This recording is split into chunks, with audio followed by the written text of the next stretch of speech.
Sunday. Ano na yun eh. Wala ka nang magagawa dun kasi dying seconds na. Kumapaul man, good. Hindi tinawagan ng referee. Kaya wala, move on na lang. Tsaka good game naman eh. Hindi man na maganda naman yung laro kanina.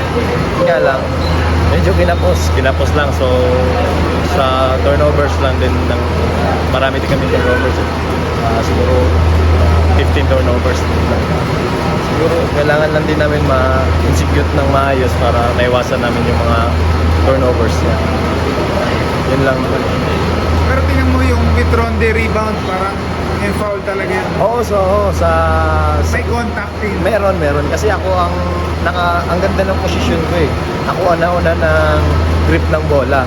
Then after nun, nagulat nga ako na pinakpa ko ni Richie sa taas. Kahit na po bumagsak nga ako.